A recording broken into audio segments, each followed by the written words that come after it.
todos que nos acompanham nesta live Secov São Paulo, que hoje vai ter como convidado o secretário César Azevedo, secretário de Urbanismo e Licenciamento de São Paulo.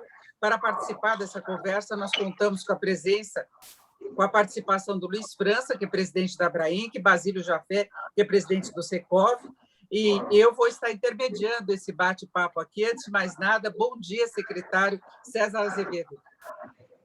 Bom dia, Denise, bom dia, Luiz França, Basílio Jafé, e a todos e que estão nos assistindo, acompanhando essa live. Quero agradecer a oportunidade de poder estar aqui discutindo os assuntos relevantes que nós temos para esse ano, a revisão do plano diretor, que vai ser um dos maiores desafios dessa gestão do prefeito Bruno Covas. Basílio Jafé. Bom dia a todos. Muito obrigado por aceitar o convite, secretário César. Eu sei como sua agenda está absolutamente intensa, acumular 2 secretarias, juntar um monte de coisa, e não só 2 secretarias, como atividades novas puxadas para a sua secretaria. E agora a participação do Luiz França. Bom dia. Bom dia. É um grande prazer estar aqui com vocês hoje. Secretário, o senhor tem uma missão realmente muito importante, mas antes da sua missão, que é importante, eu queria lembrar que já em um único ano a Prefeitura aprovou 1.210 processos. Isso já foi 15% superior ao ano anterior. Então, agora, com o plano novo, as novas medidas que serão tomadas, o novo plano diretor, eu imagino que esse número vai aumentar muito. E a gente deposita uma confiança enorme na sua capacidade de gestão para que todos esses processos sejam aprovados e para que a gente possa ter na cidade, sem dúvida nenhuma, cada vez mais moradias para atender o grande déficit habitacional que nós temos na cidade de São Paulo. Bom, eu começo fazendo uma pergunta para o secretário, bastante ampla aí. Secretário, em termos de visualização de São Paulo, de replanejamento, eu queria saber quais são os principais desafios que a sua secretaria vê hoje, nessa gestão toda. Denise, como a gente falou agora, começando essa reunião, né? O principal desafio, sem dúvida alguma, é a gente propor uma revisão do atual plano diretor. Aqui é um ambiente mais técnico, então a gente pode falar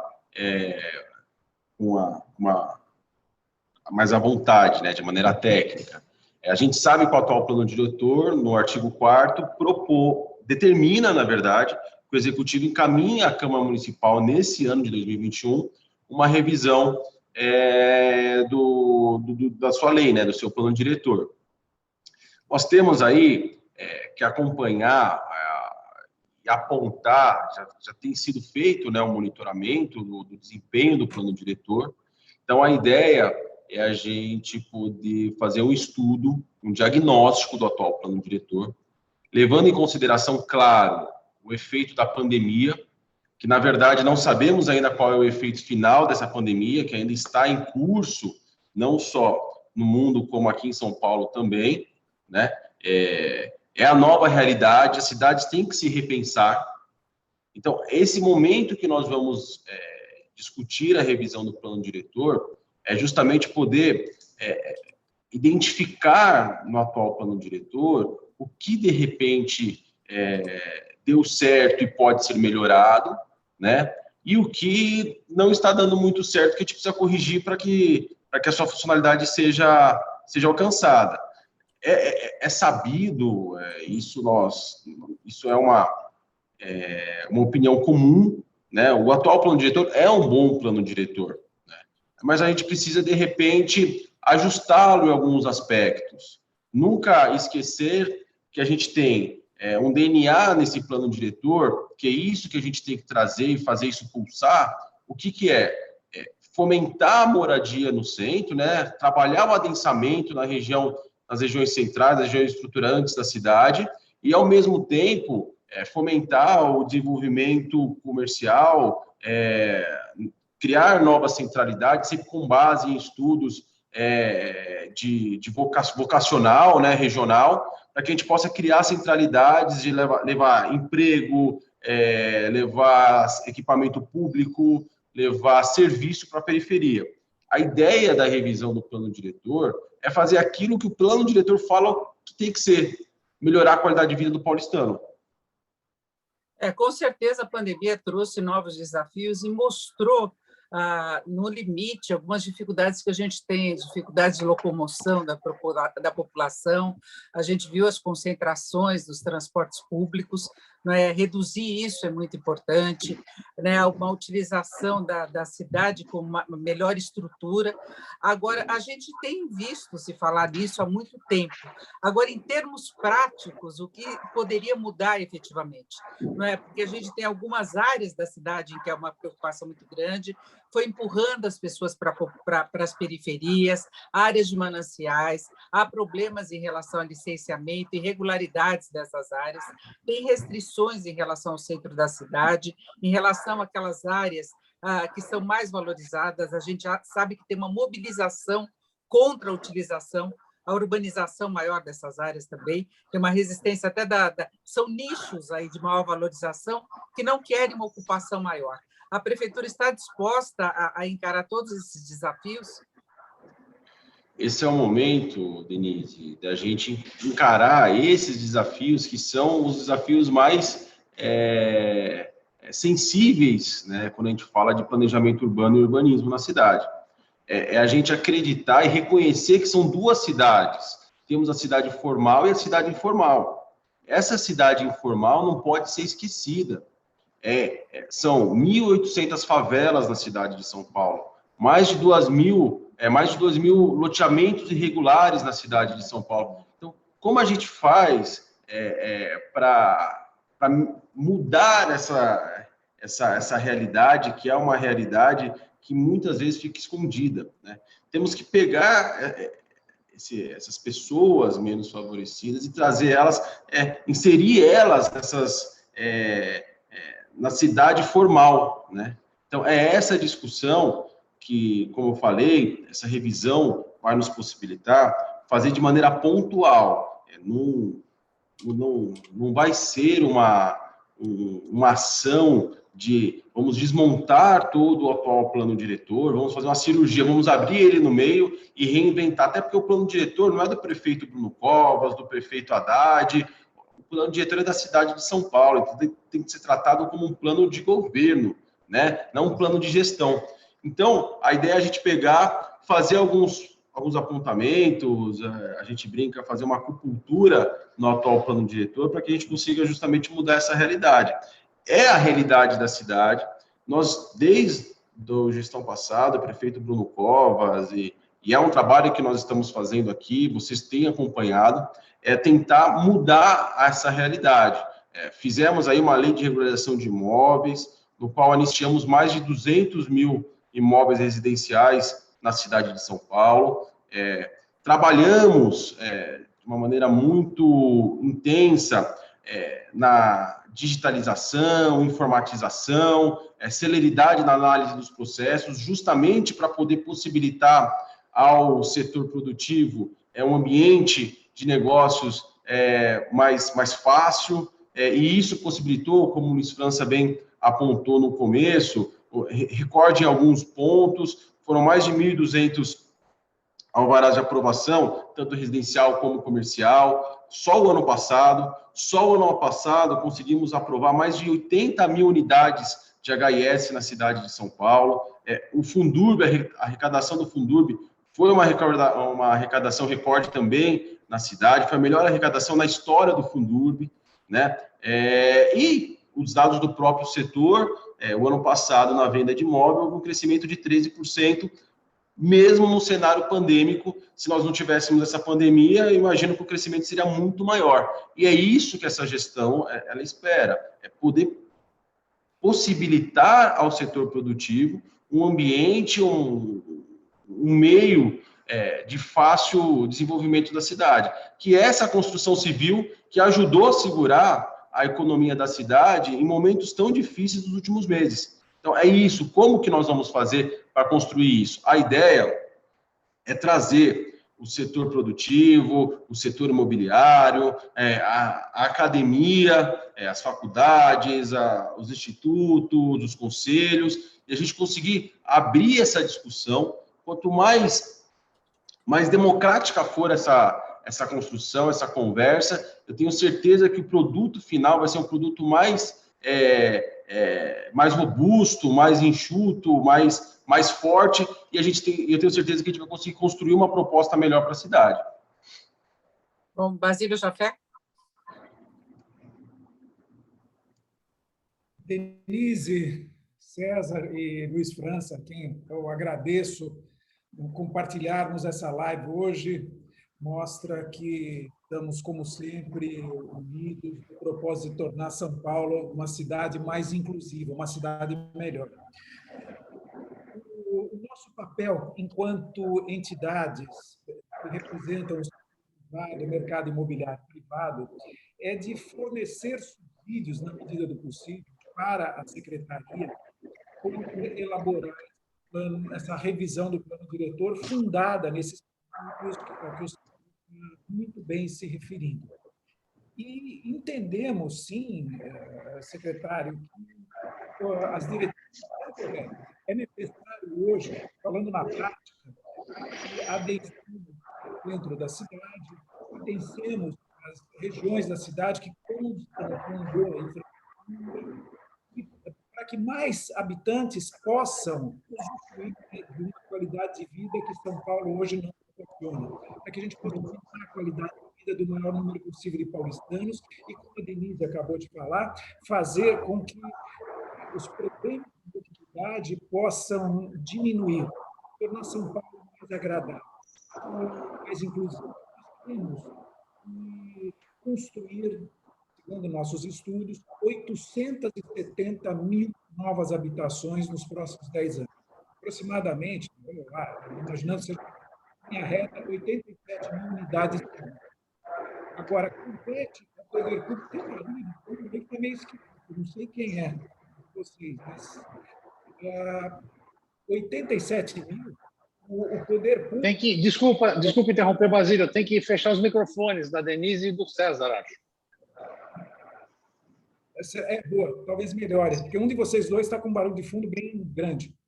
Parou, acho que eu não tenho fundo. Meu não tem. Agora parou. Essas 87 mil unidades, quem vai determinar onde nós poderemos edificá-las vai ser o poder público, vai ser a sociedade, através das suas discussões no executivo e no legislativo. Existe uma minoria muito bem apontada pela Denise, os já famosos NIMBYs, Not in My Backyard, que não desejam que essas edificações sejam construídas na sua vizinhança, nas suas cercanias. É um comportamento que eu diria bastante egoísta e que está aquém daquilo que nós esperamos para os paulistanos de uma maneira geral. Mas o mercado vai sempre oferecer boas alternativas e boas ideias para que a secretaria, que agora tem essa enorme responsabilidade, é a maior responsabilidade da gestão Covas nessa nova gestão, nesse novo mandato. Com certeza, o César hoje, o secretário César, tem uma importância fundamental em relação a isso, possa desenhar o futuro da nossa São Paulo. E falando português claro, secretário, Denise, Luiz e amigos todos que estão ouvindo, não é possível nós termos uma cidade de 12 milhões de habitantes, a maior cidade do hemisfério sul, limitada, na sua maior parte, a edifícios de 8 andares. É uma coisa que não tem nenhum cabimento. E equívocos como esses, de um bom plano diretor, que foi concebido em 2014, têm que ser corrigidos, assim como a criação de novas centralidades e novas oportunidades para todos os paulistanos. Mas estamos totalmente à disposição para ajudar no que for necessário. E acredito estar falando, Luiz, em nome de todo o nosso setor. Obrigado. O Luiz França, antes do secretário, por favor, para complementar essa discussão e o posicionamento do lado do setor produtivo, né? Sem dúvida nenhuma. Acho que o Basílio foi muito feliz em tudo que ele falou. Realmente, nós sempre conversamos, sempre estamos alinhados, e ele está levando aqui ao secretário o pensamento do mercado, o nosso pensamento. Só voltar num ponto que a gente sempre volta, que são os famosos not in my backyard, como o Basílio falou. Esse pessoal é muito interessante, né, Basílio? Porque são pessoas de alto poder aquisitivo e que, quando eles vão para Nova York, eles passam ali ao lado do Central Park, né? E eles falam assim: gostaria de morar nesse prédio aqui, lá na cobertura, se possível, para ter a vista do Central Park. E aqui, no Ibirapuera, eles falam: aqui ninguém pode olhar Ibirapuera. Então, ou outros exemplos. Então, veja que essas pessoas, elas têm um raciocínio totalmente diferente e elas deveriam ter um raciocínio correto, que é o mesmo raciocínio que eles têm quando eles visitam, por exemplo, uma cidade como Nova York. Quando eles estão em Manhattan, eles têm o objeto de desejo morar ao largo do Central Park. Mas eu acho que o plano diretor ele tem que atender, como o secretário falou muito bem, ele tem que atender a população, ele tem que atender o desejo das pessoas. Secretário, nós fizemos aqui uma pesquisa, tá certo, com a Brain, e essa pesquisa eu vou trazer 3 dados aqui muito interessantes, que eu acho que vale a pena a gente compartilhar mais uma vez com o senhor. Nessa pesquisa, 68% dos entrevistados, tá, eles foram muito claros. Eles disseram que eles não consideram que vivem nas habitações de desejo. Eles não estão vivendo onde eles querem. 68%. Então, olha como a população não está feliz com a casa. E eu fiquei estarrecido quando foi perguntado, tá certo? Com relação a viver em unidades de estúdio ou em um quarto para estar perto do trabalho. Foi perguntado: você quer viver num estúdio, num quarto, para estar perto do trabalho? 80% falou que não está disposto a isso. Prefere morar num lugar melhor, mas prefere morar num lugar onde você tenha condições de tomar um metrô, por exemplo, e ninguém se incomoda andar 15 minutos para chegar ao metrô, como acontece em qualquer cidade do mundo. Portanto, né, fica muito claro aqui que os eixos eles têm que ser expandidos para que a gente possa ter uma oferta maior de imóveis para as pessoas, que é desejo deles. Não é nem um sonho de uma cidade que eu e o Basílio, estamos sonhando, que nós desejamos. Isso é o que a população está falando. Isso que é muito importante. E o último aqui que eu vou comentar é com relação a vagas de garagem. 80% diz que o número de vagas é fundamental na decisão da compra do imóvel. Então, a população está pedindo para a gente, tá certo? Alterações importantes, e nós, como incorporadores, nós atendemos o desejo do cliente.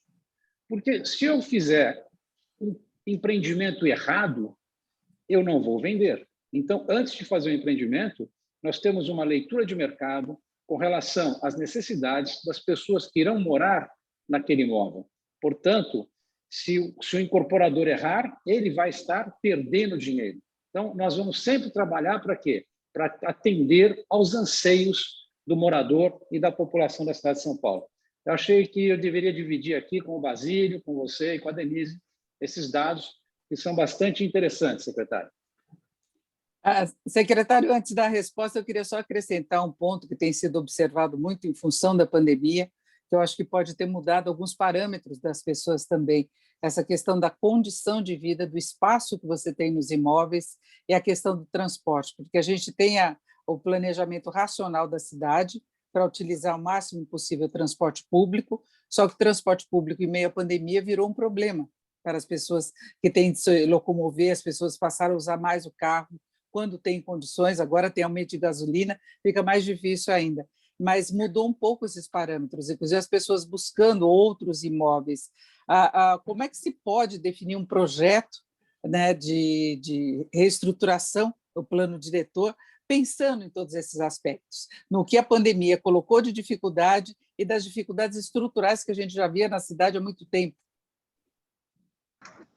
Bom, primeiro, tanto a Denise, o que o Luiz e o Basílio disseram, justamente o norte da discussão que nós estamos iniciando esse ano para poder rever aí toda a normativa referente ao planejamento urbano da cidade, o plano diretor. Primeiro, vou usar aqui a teoria de Jack, né? Vamos por partes. Começando pelas colocações do Basílio, eu penso exatamente, Basílio, como você colocou. Nós temos uma região estruturada, que a gente chama aí de centro expandido, que tem uma infraestrutura semelhante a exemplos como o Luiz França colocou, Manhattan, Paris, com uma diferença. Temos uma dimensão, né, um limite territorial muito maior que essas cidades. Somos 4 vezes maiores que Manhattan, 2,5 vezes maiores que Paris. E a nossa infraestrutura é semelhante a desses lugares. E são lugares que todos querem viver, né? Os urbanistas, o setor produtivo, a população quando vê na televisão, quando viaja, são lugares que você fica com aquela vontade de voltar ou, de repente, em algum momento da sua vida, você vive nesses lugares. E quando nós temos em Manhattan, que é um exemplo no mundo inteiro, de uma cidade, tudo bem, altamente adensada, mas que o adensamento é de 27 mil moradores por quilômetro quadrado. Nós temos Paris, que é 22,7 mil moradores por quilômetro quadrado.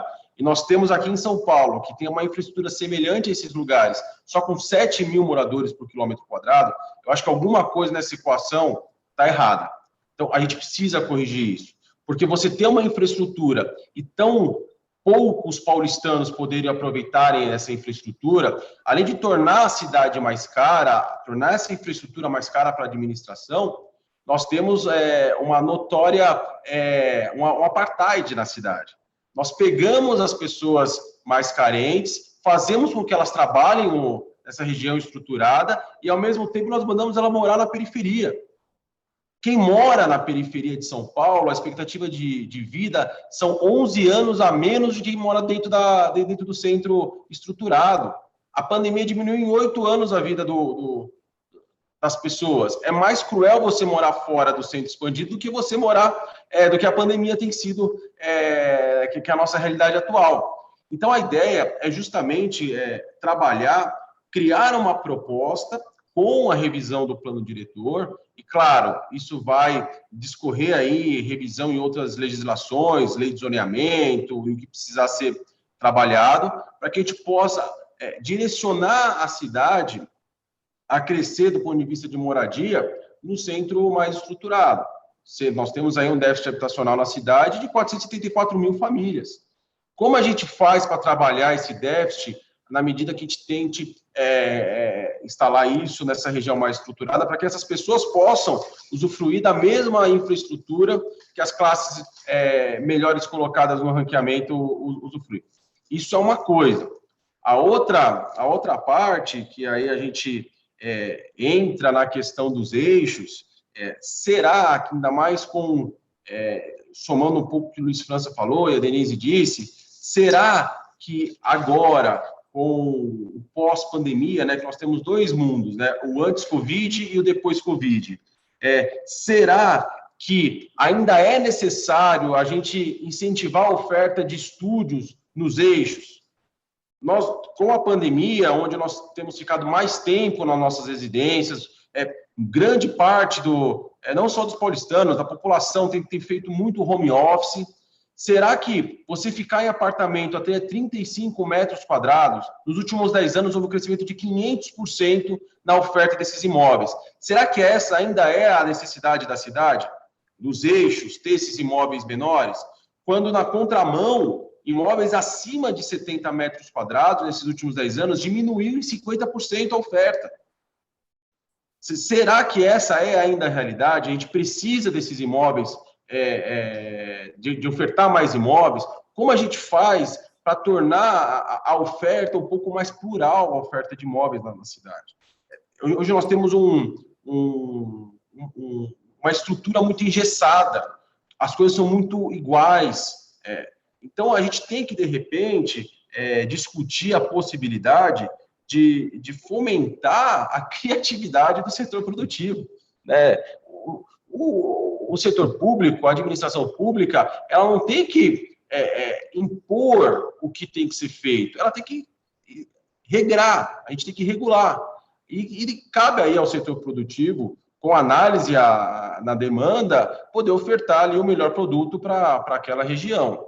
Isso vai de encontro no que a Denise disse, né, da habitabilidade dos imóveis, que a gente vê aí um excesso de estúdios, temos que ver, e isso, o setor produtivo, essa discussão tem que ser feita com vocês, dizer se de repente a cidade não está saturada desse produto. Eu tenho uma impressão que existe muito desse produto já no mercado. Então, não estou dizendo que isso é algo que vai ser corrigido na reforma do PDE, mas isso é algo que tem que ser estudado na reforma do PDE. E, claro, a gente diz que temos que trazer as pessoas para cá, mas aqueles paulistanos bairristas, que é uma característica do paulistano, muitas vezes ser bairrista, querer ficar no seu bairro, aquele que quer continuar morando na periferia, em lugares mais afastados dessas zonas estruturadas, a gente tem que levar emprego, temos que levar serviço, temos ainda o advento da pandemia, nos trouxe aí a ociosidade dos imóveis. Nós, né, a prefeitura, já notificou mais de 1.700 imóveis ociosos na cidade.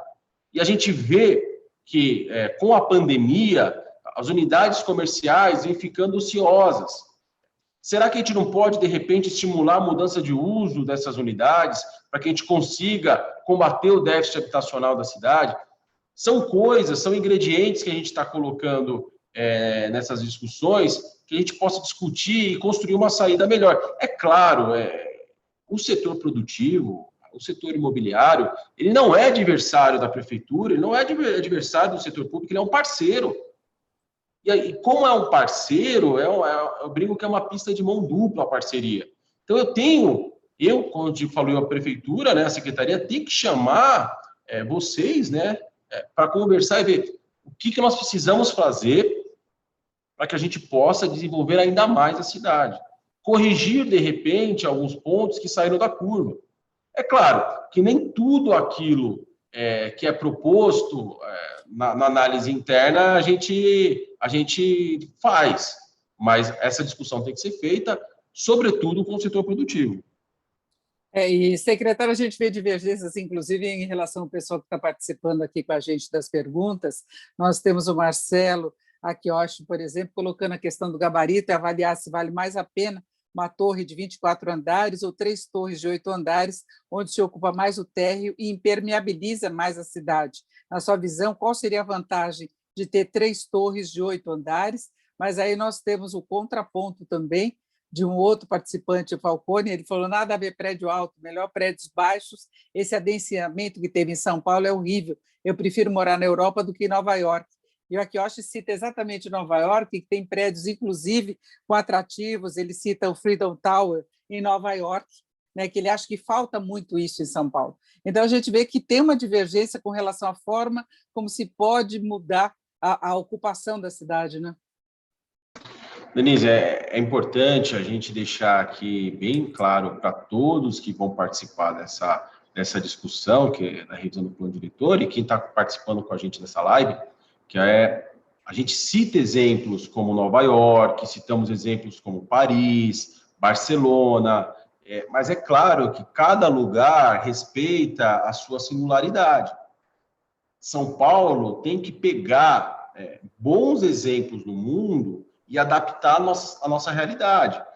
Claro, a gente falou muito de Estados Unidos e falamos muito da Europa, mas nós não podemos deixar de citar as cidades asiáticas. Seul tem uma realidade parecida com a nossa, do ponto de vista de adensamento, quantidade de população, entre outros exemplos na Ásia. Agora, qual que é a nossa grande missão? É justamente nesse período que vamos discutir o plano diretor, justamente nesse pós-pandemia, onde todas as cidades no mundo inteiro vão ter que ser repensadas. Isso é um momento pós-guerra, a gente vai ter que se repensar. Não só nós, isso não é só nosso, o mundo inteiro vai passar por isso. E nesse momento a gente vai ter que fazer o quê? Como nós fazemos para recuperar esse protagonismo? Na América Latina, a cidade de São Paulo perdeu muito esse protagonismo para outras cidades. Santiago, Cidade do Lima, Medellín, até Buenos Aires, que a gente vê a situação que a Argentina passa, mas Buenos Aires está à nossa frente. Como a gente faz para recuperar esse protagonismo? Quem são as cidades que nós nos espelhamos? Quem são as cidades que nós concorremos? Então, isso tudo é o momento da gente poder discutir, e é isso que a gente tem que fazer. O tempo é muito curto, temos 1 ano para montar, para construir essa proposta, então, já estamos atrasados. Iniciativas como essa, eu acho que tem que se repetir ao longo do ano, né? Fazer o máximo de audiência pública possível. Quase todas as propostas de planejamento urbano que foi desenvolvido pelo Executivo, quase não, todas as propostas, elas pararam, não prosperaram. E as judicializadas, sempre era pego o ponto da participação participativa, da participação da sociedade. Poxa, então, vamos ver o que está sendo feito de errado, o porquê que nós estamos ficando engessados para a gente corrigir isso. Olha, a lei de zoneamento está parado, Pinheiros está parado, temos o Jurubatuba está parado, Operação Urbana Água Branca está parado na Câmara, Leopoldina. Operação Urbana Água Branca e Pio Leopoldina está maduro. Eu acho que de todas as propostas que foram construídas nos últimos 4 anos, são as 2 propostas que estão mais maduras, a gente tem que avançar com elas. E aí a gente está falando muito de intervenção urbana, porque eu acho que o ambiente é mais propício para isso. Mas a gente não pode esquecer que a cidade de São Paulo hoje não tem regulamento para antena. O STF derrubou a nossa lei de 2004, tem uma proposta há 2 gestões de revisão dessa lei na Câmara Municipal e a gente está parado. Está chegando o 5G, o mundo inteiro discutindo o 5G, nós ainda estamos discutindo se as antenas são equipamento ou era construída. A gente tem que avançar nessas discussões. Eu acho que uma característica nossa, e a gente pôde trabalhar aí há 2 anos já, é pegar alguns problemas e resolver de maneira pragmática. Destravar. Eu falo muito em destravar a cidade. Então, o que a gente vai fazer? Pegar muita coisa, e tem vários projetos muito bons. Bons projetos. Por exemplo, para o SEM, aqui para a região central, aquele projeto que foi construído em parceria com o setor produtivo do Jaime Lerner é um projeto fantástico que está engavetado. Então, identificar esses bons projetos, levantar o que tem sido motivo de trava para as propostas que o Executivo tem feito e a gente conseguir destravar a cidade. Trabalhar uma cidade legal. Bom, nós estamos recebendo muitas questões aqui, eu vou colocar uma, mas eu quero que o Basílio, o Jafé e o Luiz França também participem em relação à cota-parte máxima que pode ser mantida para assegurar a densidade nos eixos, contudo, sobre um coeficiente de aproveitamento maior. Exigir certo número de unidades sobre um coeficiente de aproveitamento relativamente baixo, necessariamente resultará em unidades pequenas. A cidade poderia garantir até mais unidades, mais densidade sobre um CA maior. A pergunta é do Guilherme Pereira, eu queria saber se o Basílio Jafé faz alguma observação em relação a isso, e também o Luiz França. Eu vou fazer, obrigado, Denise, obrigado pelos comentários, César e Luiz, eu vou fazer uma observação de caráter mais geral, mas antes eu recebi aqui umas 500 mensagens dizendo que meu som estava péssimo, até tirei o meu fundo, voltei para a normalidade. Estão ouvindo bem agora? Está corrigido o som? Sim, está bem.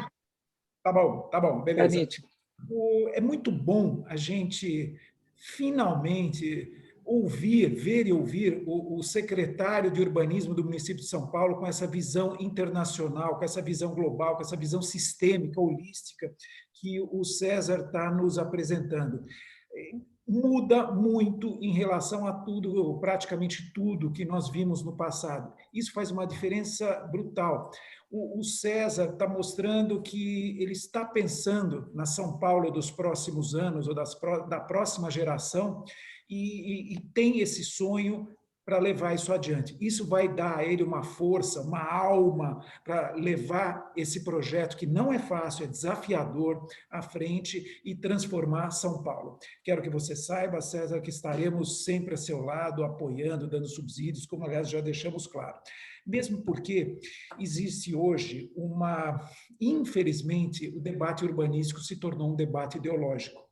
Infelizmente, os setores que são ligados a determinados partidos, entre os quais, vamos falar o português claro, o prefeito Fernando Haddad, do PT, aprovou um plano diretor. Muito bem.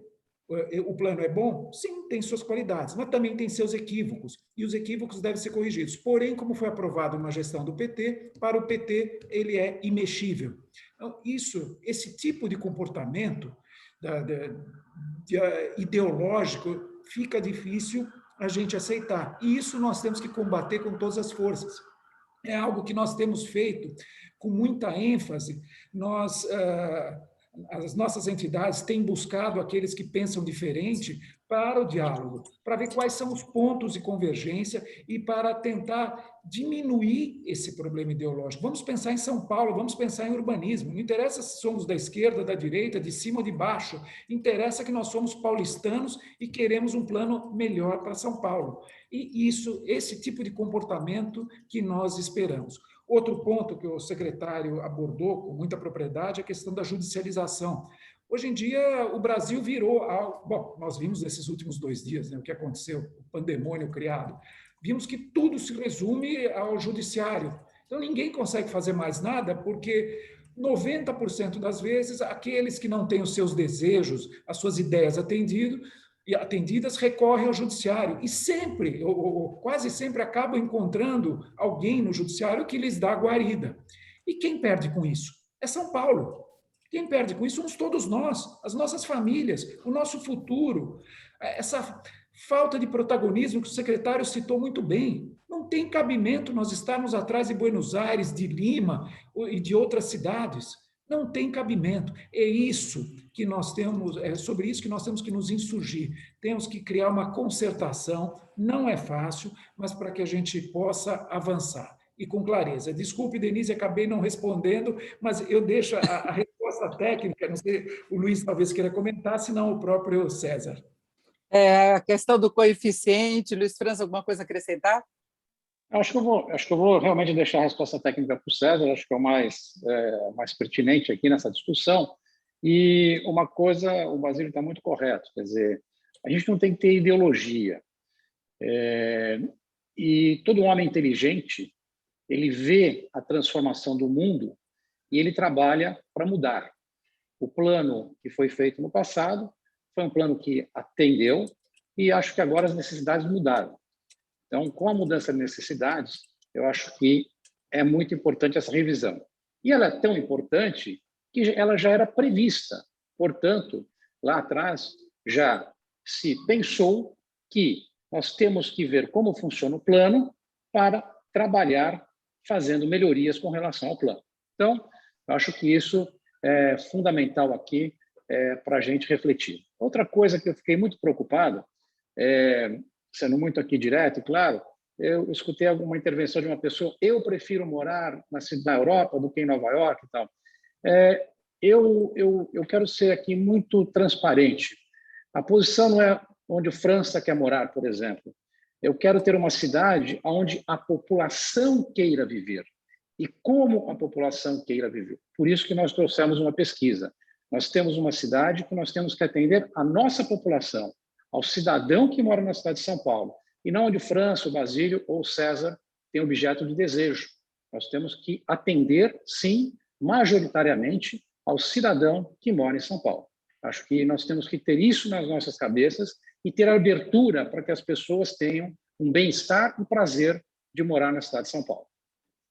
E aí, secretário, em relação àquela questão, então, do coeficiente, de permitir a construção de mais unidades? Denise, a receita do bolo não está pronta ainda, né? Então, é o momento, discutir. Senão, não tem o porquê a gente estar participando dessas conversas, seja com o setor, com a Câmara Municipal, que é um braço nosso, com a academia, né, com as faculdades, com os conselhos de classe, os institutos, enfim. O momento é construir essa proposta e apontar essas possíveis alterações que a gente pode encaminhar nesse ano. Uma coisa é, o plano diretor, em momento algum, nós vamos discordar que o plano diretor é um mau plano diretor. Ele não é um mau plano diretor. Então, não é criar um novo plano diretor. Nós temos que ser pragmáticos e ver, olha, como todo projeto, como toda ação, existem pontos que precisam ser corrigidos. Até porque o plano diretor ele tem que ser medido ao longo do tempo. Não dá para você encaminhar uma proposta e logo depois de 1 ano, 2 anos, medir qual que foi o sucesso ou não de um plano diretor, né? Isso é uma aferição que a gente faz ao longo dos anos, né? A gente não pode exigir e esperar que um plano diretor dê um retorno a curto prazo. Algumas ações, claro, nós vemos resultados a curto prazo, mas outras levam um pouco mais de tempo, por isso que o plano diretor previu essa revisão justamente na metade dele. Então, a ideia é trabalhar de maneira muito pontual para ver o que a gente pode fazer, claro, nunca esquecendo os pilares dessa discussão, né? Quais são os pilares? O social é o primeiro deles. A cidade de São Paulo tem que ter uma atenção especial para o social. O desenvolvimento urbano, como a gente faz para melhorar a infraestrutura da cidade? Para onde vai o investimento, tanto do setor público quanto do setor privado, para desenvolver as regiões e como vai ser esses desenvolvimentos? Desenvolvimento econômico, como a gente vai discutir, regionalizar essa discussão para a gente ver a vocação desses bairros. Qual é o bairro que a gente vai focar em logística? Qual é o bairro que nós vamos focar em agricultura, seja ela familiar ou não, nós temos na cidade? Qual é o bairro que é o comércio, seu forte? Então, essa discussão do desenvolvimento econômico regionalizado tem que ser feita nesse momento. Não podemos esquecer do meio ambiente. O plano diretor prevê a implantação de mais de 200 parques, né? Enfim, eu acho que a gente ainda tem que correr atrás, que a gente ficou um pouco para trás dessa implantação. Então, estamos entregando ainda esse ano o Parque Augusta e o Paraisópolis, que são conquistas. Então, mas como a gente faz para implantar mais pulmões na cidade? A gestão do prefeito Bruno Covas já revitalizou mais de 40 parques na cidade. Como a gente faz para aumentar ainda isso? Mobilidade urbana. Sabemos que a grande discussão no mundo é melhorar a qualidade de vida das pessoas e encurtando as distâncias dos trajetos. Como nós fazemos para melhorar isso? Um quarto da rede de ciclovias na cidade de São Paulo foram construídas, implantadas nos últimos 2 anos pelo prefeito Bruno Covas. Então, existe uma atenção especial por parte do prefeito do ponto de vista de planejamento urbano. E, claro, a gente não pode esquecer um outro pilar que é muito importante, que é a habitação. Foi o que eu falei, temos o déficit habitacional de 474 mil famílias que precisam de uma habitação. Como a gente faz? Para onde a gente vai direcionar essas novas unidades? Falamos aqui das regiões estruturadas, né? O eixo da cidade, o centro expandido, onde já tem infraestrutura, mas, ao mesmo tempo, a gente tem que pensar em como também melhorar a qualidade de vida daquele que está na periferia. Então, a discussão do plano diretor tem que levar em consideração esses 6 aspectos, que a gente não pode se perder neles e sair do foco. Senão começa a ficar aquela discussão ampla e começamos a trazer, porque Berlim é de tal maneira, porque Barcelona, porque eu gosto de Seul, eu acho que Tóquio, que não tem, enfim, não tem limites, não tem parâmetro. Não é isso. Vamos corrigir. Eu acho que a cidade cresceu muito, está na hora, e alguns problemas a gente foi jogando para frente. Então, é a hora da gente enfrentar esses problemas, e temos que dar o primeiro passo. E vamos dar o primeiro passo agora. Perfeito, secretário. Só quero registrar ainda em relação às carências da população, a Marília Ramos falando da questão da revisão do plano, que precisa considerar estímulos para a zona leste de São Paulo, que se dela é uma região com grande concentração de recursos, oportunidades e carências de moradia equipamentos públicos. Eu quero registrar isso. Agora, lembrando que a Secretaria de Licenciamento teve uma fusão com o urbanismo, e no licenciamento a gente tem a questão do portal do licenciamento e a prova rápida. E aí, secretário, eu queria saber qual o balanço que o senhor faz, se a prova rápida está funcionando de acordo com o que era previsto, né? E o portal do licenciamento se tem impulsionado no ritmo necessário a aprovação de novos projetos, porque é a realidade que nós temos hoje, né? Sem dúvida. Eu tive a oportunidade nos últimos 2 anos, né, 2019 e 2020, me dedicar exclusivamente ao licenciamento da cidade, e sem dúvida alguma tivemos grandes avanços. Um dos parceiros para que a gente pudesse ter tido esse avanço foi o setor produtivo, e todos aqui não me deixam mentir. No começo da gestão passada, né, João Dória, Bruno Covas, o tempo médio para a emissão de um alvará na cidade era de 532 dias. Era quase 2 anos para você conseguir a emissão de um alvará na cidade. Chegamos ao final da gestão passada, desse número em 170 dias. Né? Via a prova rápido, que foi uma criação da gestão do prefeito João Dória e Bruno, o tempo médio para análise dos processos, hoje, mesmo com a pandemia, uma série de funcionários em home office, está em 80 dias. Então, olha só como a gente conseguiu melhorar e avançar do ponto de vista de celeridade dos processos. Então, a implantação do sistema, que foi, eu acho que uma das bandeiras da gestão do prefeito Bruno Covas, que foi uma ação em parceria com o setor que comprou essa ideia. Eu me lembro muito bem, a primeira vez que eu tive apresentando essa ideia, o pessoal olhava para mim com o nariz torto, sabe, tortava o nariz, o que será que ele está falando, será que vai dar certo? Mas hoje é uma realidade na cidade. Hoje 100% dos processos são digitais. Começamos a implantar processos declaratórios. HIS hoje, unidade até 50, empreendimento até 50 unidades, já sai de maneira instantânea o alvará.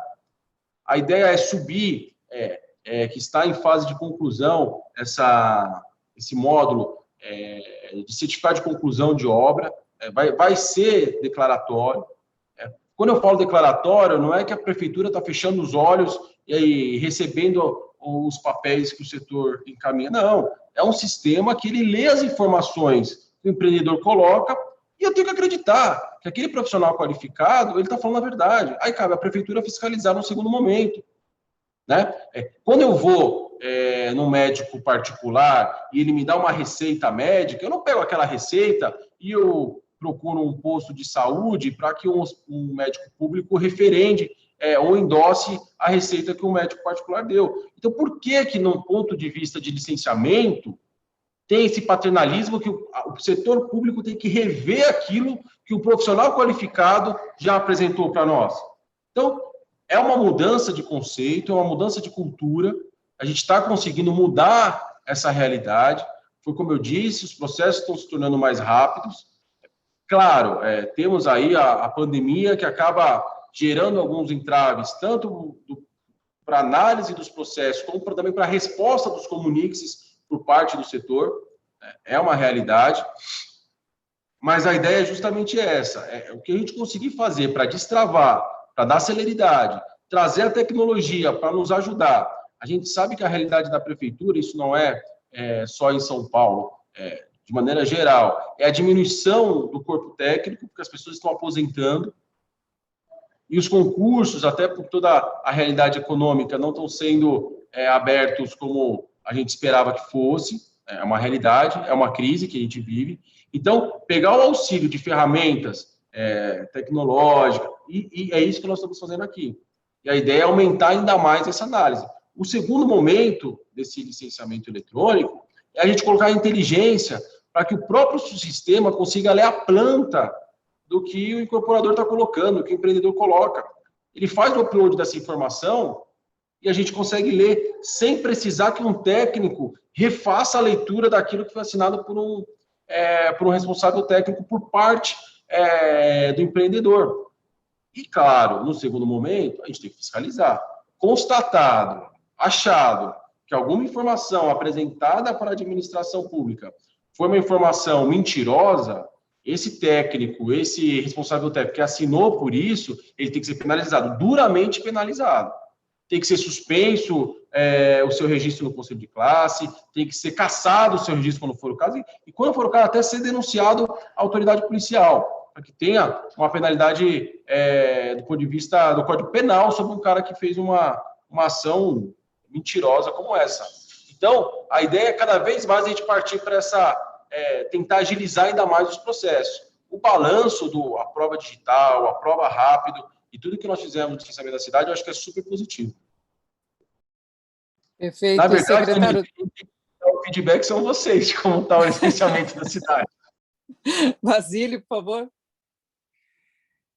Gostei muito do seu posicionamento, secretário, um posicionamento assertivo e, principalmente, muito corajoso. Claro que é o futuro, o licenciamento autodeclaratório em processos que não envolvem grande complexidade. Isso não tem dúvida, é assim nos países desenvolvidos do mundo e esses países dão certo, aliás, com grande qualidade. Vamos lá, talvez a declaração mais importante que a gente faça na vida é a declaração anual de imposto de renda, e ela é declaratória.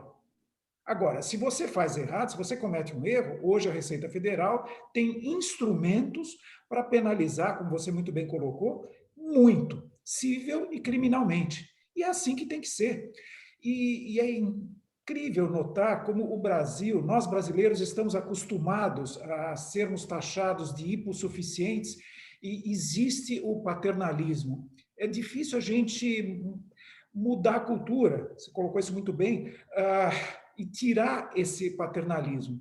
E a gente vê principalmente que os opositores do autodeclaratório são entidades de classe mais ligadas ao funcionalismo público, que talvez tenham receio de perder relevância, mas, por incrível que pareça, alguns também ligados ao setor privado têm esse receio, e não dá para entender. Não dá para entender porque quem assina tem que assumir a responsabilidade e com muita força, e tem que ter noção de que não pode errar. Hoje, duvido que alguém cometa um erro voluntário na declaração de imposto de renda. Sabe que as consequências são terríveis. E tem que ser da mesma maneira assim. Parabéns, secretário. Luiz França. Secretário, não vou repetir o que o Basílio falou, assino embaixo, concordo 100%. Eu sou engenheiro civil e como engenheiro civil, eu diria que eu, e pelo menos o meu ciclo de amigos, se sente 100% confortável de apresentar um projeto e se responsabilizar por esse projeto.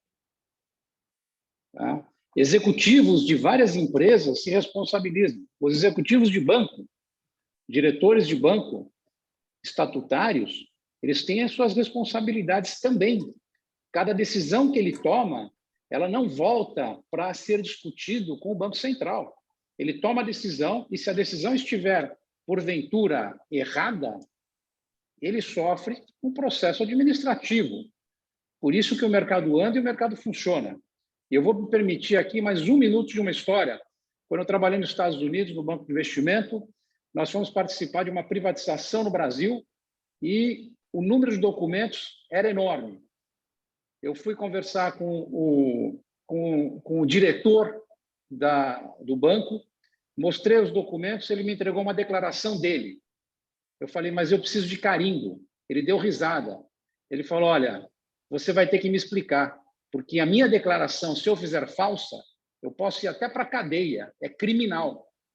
Então, olha como nós estamos atrasados. Então, nós precisamos vencer este atraso, porque essa história que eu contei para o senhor tem 22 anos, tá certo?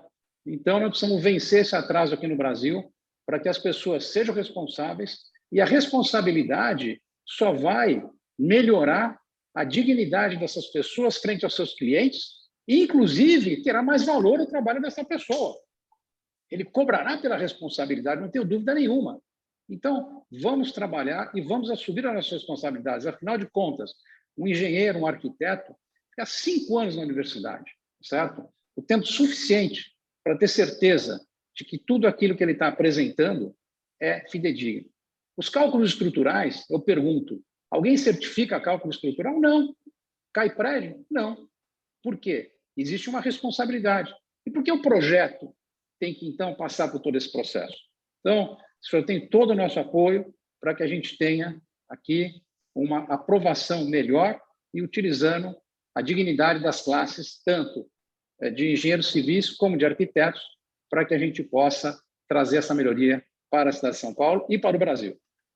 Bom, secretário, a gente tem algumas questões aqui que eu pediria para o senhor responder rapidamente, que eu acho que são algumas questões bem técnicas. Se haverá prorrogação de prazo para regularização de imóveis, é a pergunta do Flávio Lombardi, e depois também qual a perspectiva de se implantar o autodeclaratório demolição.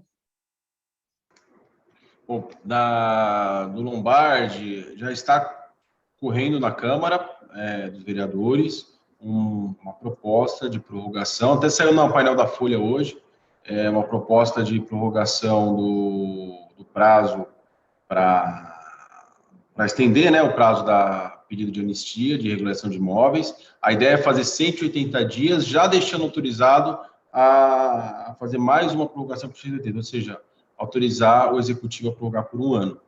E a outra pergunta sobre o... Autodeclaratório de demolição. Esse módulo que serem implantados.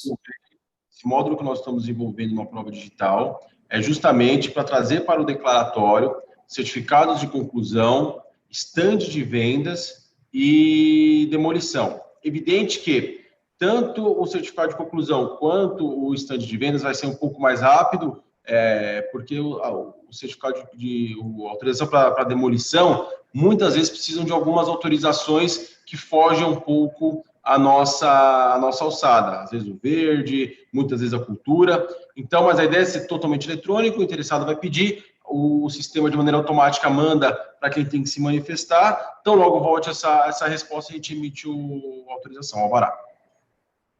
Oi, a Daniela ainda tem uma pergunta, onde temos acesso para entender esses tempos médios do Aprova Rápido? Esse autodeclaratório do certificado de conclusão de obras está envolvendo outras secretarias? O certificado de conclusão de obras, na verdade, antes era emitido, né, o certificado de conclusão pelas subprefeituras. A partir de janeiro desse ano, a emissão começou a ser totalmente, a responsabilidade é totalmente da Secretaria de Urbanismo e Licenciamento. Então, está tudo conosco aqui. Então, o certificado de conclusão fica com a gente aqui, toda a matéria. Sobre o acesso a essas informações, quem quiser pode entrar no site da Secretaria, www.smu, né, Secretaria Municipal de Urbanismo e Licenciamento, smu.prefeitura.sp.gov.br, e lá tem toda a forma de você encontrar essas informações. Caso você não encontre, você pode nos solicitar, que a gente tem uma equipe que fica lá full time com atenção a essa parte do site, e ela vai te responder e te mandar a informação que você pedir. Perfeito. Lembrando sempre que a gente tem informação sigilosa aqui na Secretaria. Toda informação é pública. Perfeito. Nós temos muitas questões ainda. Agora, secretário, nós vamos chegar agora às considerações finais. Eu queria saber se o Basílio também, o Luiz França, tem algum ponto a acrescentar. Gostaria de agradecer novamente o tempo do secretário. Nós tivemos ainda 225 pessoas assistindo, ou seja, isso significa o mercado todo, secretário. Os associados do Secov, os associados da Abraim, audiência como essa, o que mostra o quanto esse tema é relevante para o nosso governo. Você está acumulando urbanismo, licenciamento, SP Urbanismo, obras. Você assumiu agora, e isso é muito importante que todos saibam, as obras que eram os licenciamentos que eram efetuados na subprefeitura, os licenciamentos de pequeno porte. Isso tem o condão de minimizar enormemente os problemas que nós estávamos enfrentando nessas subprefeituras.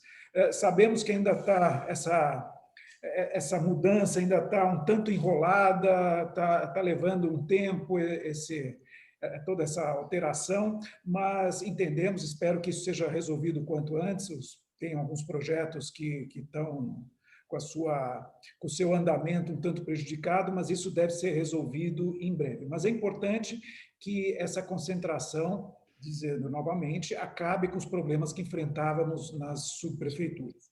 E a pergunta que foi feita em relação ao restante seria, talvez, sobremaneira importante, e é o próximo passo, não tenho dúvida, a integração do licenciamento com a Secretaria do Verde, com o CET, com todo mundo que tenha alguma coisa a ver. Mas, novamente, muito obrigado, valeu, e, olha, parabéns de coração por tudo que você está fazendo, que não é em prol de um ou de outro, de mercado, de academia, ou de ONG, ou de associação disso ou daquilo. Você está fazendo isso em prol de São Paulo, e é esse o objetivo que nós temos que ter sempre. Luiz França, por favor. Eu queria contar aqui uma história rápida, que foi, acho que, a primeira reunião que eu tive com o secretário na prefeitura. Eu entrei na sala do secretário e não podia deixar de olhar as paredes estavam forradas de cartolinas e papéis cheias de fluxo. Quando eu olhei aquilo, eu perguntei de novo qual que era a profissão dele, formação advogado. Parecia um perfeito engenheiro ou um homem de processos, onde ele estudou detalhadamente todos os processos para poder entender, decidir e melhorar os processos. Secretário, é este tipo de trabalho que a gente precisa.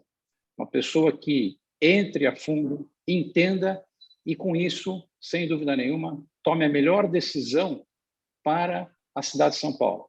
Eu conto essa história, o senhor já escutou mais de uma vez, mas isso é fundamental para o trabalho de uma pessoa que está na sua posição. O senhor não é um homem político, o senhor é um homem eminentemente técnico, de raciocínio rápido e um homem de decisão. É isso que nós precisamos para melhorar muito aqui todo o processo na cidade de São Paulo, e tenho certeza que o senhor fará isso e o senhor contará com todo o apoio técnico que a gente possa prover para que o senhor e a sua equipe possam tomar as melhores decisões para a cidade de São Paulo e para as pessoas que vivem na cidade de São Paulo. Muito obrigado pelo trabalho que o senhor tem feito.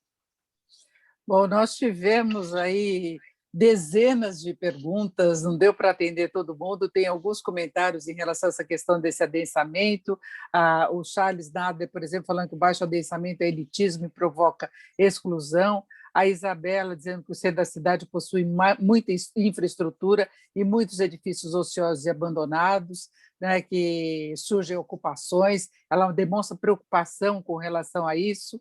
Nós temos o Emílio Callas cumprimentando o secretário, dizendo que é impressionante um secretário tão jovem, tão equilibrado e estadista. Então, eu só queria deixar esse registro e agradecer a toda a audiência, o acompanhamento que nós tivemos aqui na nossa live, que teve como convidado o secretário de Urbanismo e Licenciamento de São Paulo, com a participação de Basílio Jafé, que é presidente do Secov São Paulo, e Luiz França, que é presidente da Abrainc. Secretário, muito obrigada pela sua participação, pelas suas informações e sucesso na pasta. Denise, eu que agradeço a oportunidade de poder estar aqui mais uma vez discutindo com vocês. Obrigado, Basílio. Obrigado, Luiz França. Sempre que possível e oportuno, fico à disposição de poder continuar conversando com vocês. Esse é um momento muito chave para a cidade de São Paulo, um momento muito estratégico, um grande desafio, foi o que nós falamos aí nas últimas uma hora e pouquinho que nós estamos conversando aqui.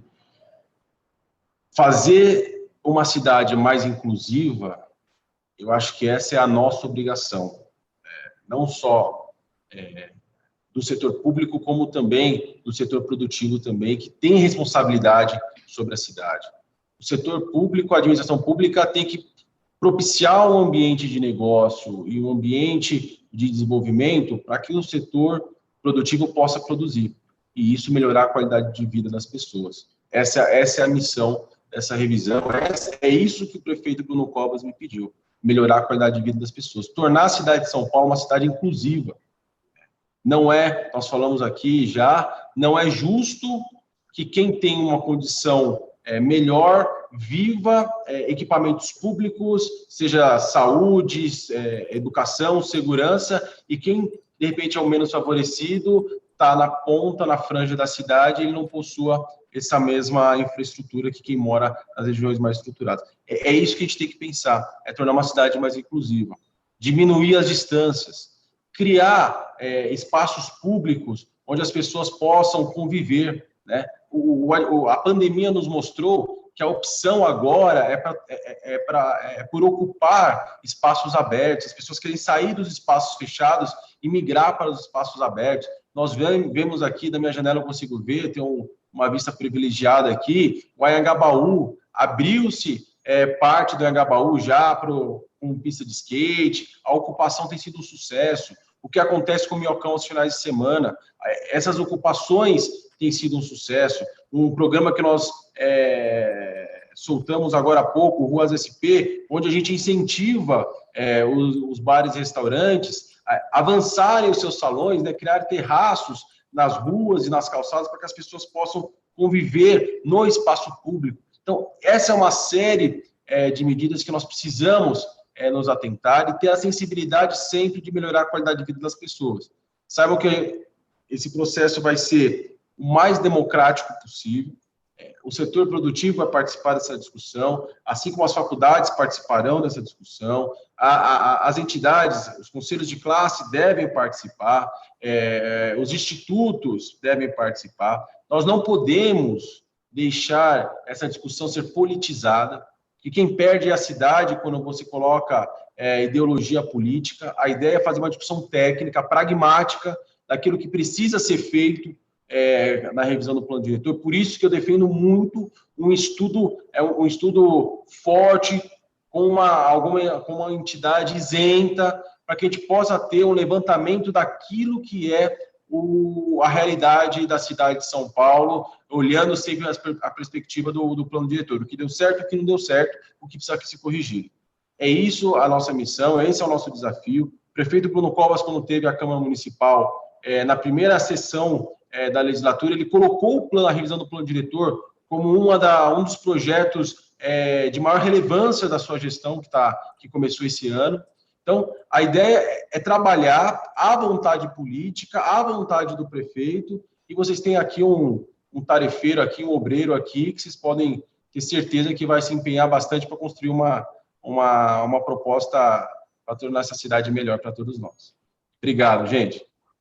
Obrigada mais uma vez ao secretário César Azevedo, secretário de Urbanismo e Licenciamento de São Paulo. E obrigada a todos que estiveram com a gente até agora, acompanhando a nossa live. Desculpa não poder atender a todas as perguntas que nós recebemos, e agradeço também, claro, a participação do Basílio Jafé, presidente do Secovi São Paulo, e Luiz França, presidente da Abrainc.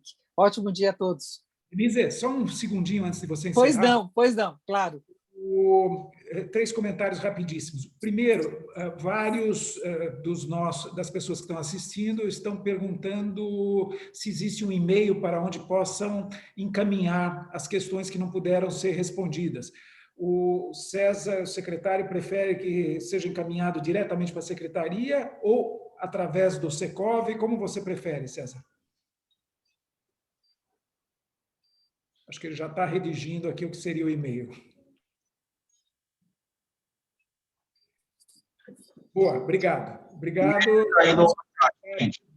Muito obrigado. Segundo ponto, um agradecimento especial ao vereador Rodrigo Goulart, que assistiu à live inteirinha, do começo ao fim, que mostra o interesse que ele e a Câmara têm nesse assunto, que é fundamental para a cidade. Caro amigo Rodrigo, muito obrigado por ter estado conosco. E terceiro e último, secretário, você tem uma aura tão boa, tão iluminada, que não aguento mais o seu time levar um título atrás do outro. Até isso, não basta levar São Paulo, ainda o Palmeiras com tudo. Eu não ia comentar isso, mas já que você comentou... Não dá mais, meu. Deixa um pouco para nós. Isso é o Rodrigo Goulart. Eu não sabia que ele estava assistindo. Um abraço ao Rodrigo. Ele deve ficar feliz com a vitória do nosso time. Tá certo. Ok, Denise, era isso. Perfeito, foi ótimo, gente. O Rodrigo está respondendo. Parabéns, então, pelas vitórias do time, já que o meu não pode comemorar nada. Então, ficamos assim. É isso. São Paulo fora total. Muito obrigada, secretário. Ótimo dia a todos. Pois é, bom dia a todos. Parabéns. Tchau, tchau.